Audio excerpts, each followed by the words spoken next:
You know, when it comes to reading the Bible, it really starts with the heart. Because you know what? You're never going to start reading the Bible until you actually want to. Like, you need desire.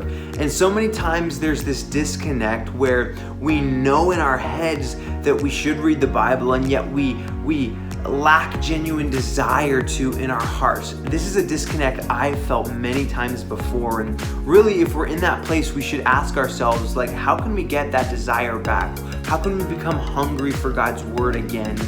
These are 3 things that I've done that I found extremely helpful. Number 1, I remember why I'm reading God's word. Ultimately, I'm not doing this because it's a chore, because it's some religious to-do list. I'm doing it because this is a way for me to grow in my relationship with God.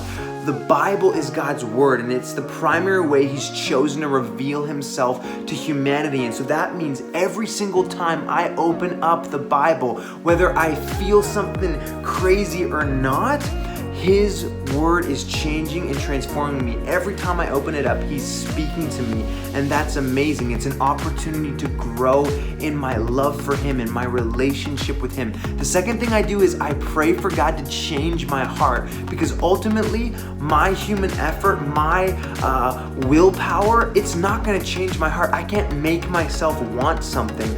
I need God to change the desires of my heart. And so I just pray, God, would you help me want the things that you want? Would you help me have a real, genuine desire to read your word?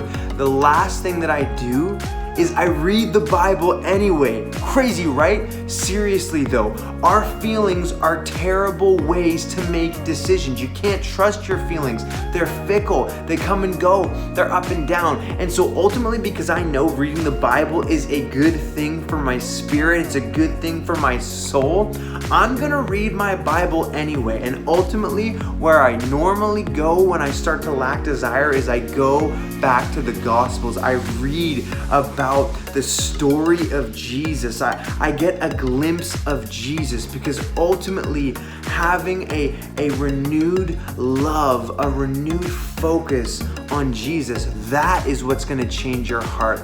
So if you find yourself in a place where you're lacking desire, let me encourage you. Remember why you're reading the Bible. Pray for God to change your heart and read the Bible anyway, regardless of how you feel.